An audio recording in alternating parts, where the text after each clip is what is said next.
Thank you, Ines, and good morning, everyone. I'm going to give a brief overview of our carbon offsetting goals and how we're going to incorporate that into this project in a responsible and economically feasible manner. So one of our main focuses is going to be enhanced oil recovery. And this is a two-part solution in that it's going to help remove as much oil in place out of our formation as possible, while at the same time offsetting some of the carbon mitigation requirements that we have. Another thing is this is likely not to contribute completely to all of our offsetting goals. So we're also going to interject in carbon capture and storage. And we'll kind of talk about that, some of the methods and locations we've found in the next few slides. So we see that this is one of the carbon capture units we kind of settled on that would be a good fit for this project. It's designed and manufactured compact carbon capture, and incidentally, Baker Hughes has just invested in that company, buying most of it up. So what that's going to do is allow for availability of more units and a reduction in cost. So these units are typically capable of capturing between 10 to 20,000 tons per year. If you interject more units, you'll get up to about 250,000 tons per year of capture capabilities. One more interesting thing about this unit that we really liked was that it's going to deliver carbon at pressure. So what that means is it's limiting the amount of additional compression units that we need in our project, either to send carbon down the pipeline or into a geological formation of our own, greatly reducing costs. So in the next slide, we're going to kind of go over, we have all this carbon offset that we need to do with this project. What are some of the parameters that are involved? So we'll go over a few things that we're producing carbon off of and to a means of what we have to mitigate. So first, we'll talk about location assessment. You have survey crews that go out and they need to assess where your drilling location is going to be and your perimeters that are involved. That produces carbon. Location construction. You got to build roads into the drilling site. You have to build the pad for the drilling rig, pits and everything associated with that. And then one of the biggest contributors will be the drilling operations itself. So in that, we need to consider, we have the drilling rig construction, operations, we have crews coming and going 24 hours a day. We also have to consider casing coming to local casing crews, along with cementing operations. Water is going to have to be delivered to the rig on a consistent basis. Also wireline and any other, processes and maybe tools that we need on that location need to be accounted for as far as our carbon output. And then we move on to completions. It's likely we'll probably be doing hydraulic fracturing treatment. So there's a lot involved in that. There's a big footprint that comes along with that as well. After all that is done, production activities. Off and on, we're going to have production rigs come in and work over the well. We've got to account for a general average of that, as well as personnel coming and going on a daily basis, checking these. So if you look to the right, these are some of the equation factors I'm going to be using in determining all of this. One of the main thing is we have to determine the carbon offset of all the barrels in the reservoir that we may produce. So with that, it's about 0.43 metric tons per barrel. And additionally, down below, you'll see diesel fuel and gasoline, electricity offsets. We'll be using those parameters in a lot of our location development. So in the next slide, we'll see that there's some regulations that go along with being able to do this. So along with the drilling operations, the greenhouse gas exploration permit must be pulled.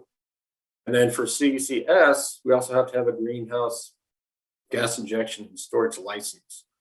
Now, some of the parameters that are going to go into achieving these, you have to describe your proposed activities, what goes along with it, what possible impacts to the environment are you going to have, and then you need to outline your management program, and this includes monitoring. So with CCS and storage, you got to monitor your formations and make sure that you don't have any movement out of formation of CO2 that you're storing, as well as the water table. So aquifers have to be monitored and checked to make sure that none of your operations are causing any damage to that resource. So moving on, we're going to talk a little bit about liability for leakage. Now, this is one of the greatest concerns with carbon capture and storage.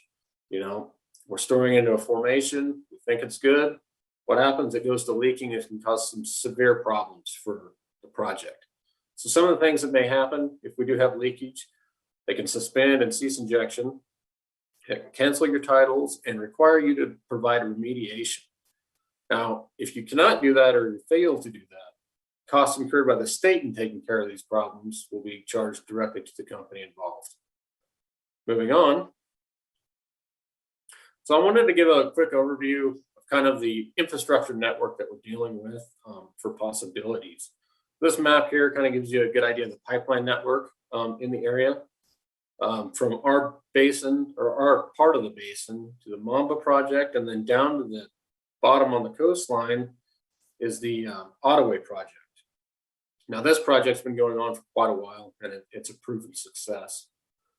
They're going into the Warren Sea formation, and it's heterogeneous, meaning, it changes slightly, but for the most part, that formation has about 20% porosity.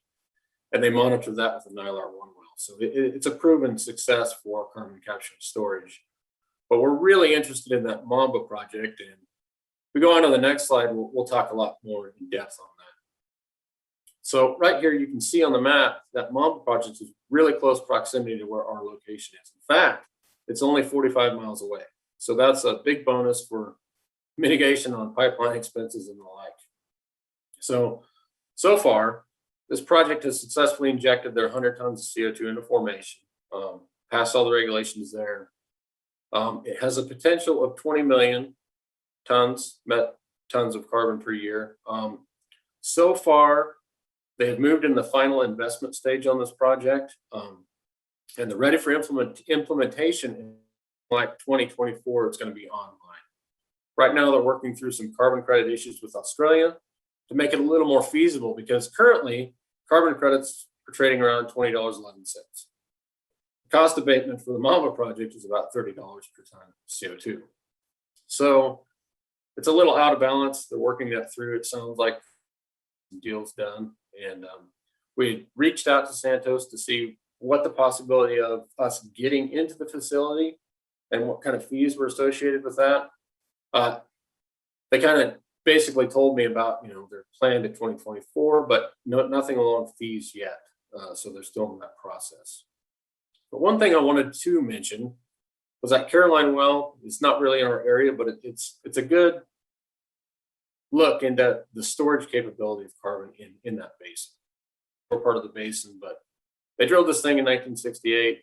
It's produced over 1 million tons of CO2, pure CO2, and we use that in industry throughout Australia. But it really shows that, carbon can move into a location storage facility, and the likelihood of staying is pretty good in the area. Now, one other thing I want to mention about the Santos Mamba project. One thing we really like about this is it alleviates our limit to our liability. So all the carbon capture and storage liability is associated with Santos, and not us. So that's a big upside. It's close. It's cheap to get to. We're looking into abandoned pipelines in the area, maybe, that we can jump onto and repair. It should be a lot cheaper than running a 45-mile pipeline. So we're looking at ways we can economically do this in an effective manner. So with that ends my portion of carbon capture. I'm going to hand it off to Francis. He's going to give an overview of the economics of the reservoir, calculations we're working in, and how that's going to correlate with our project. Thank you.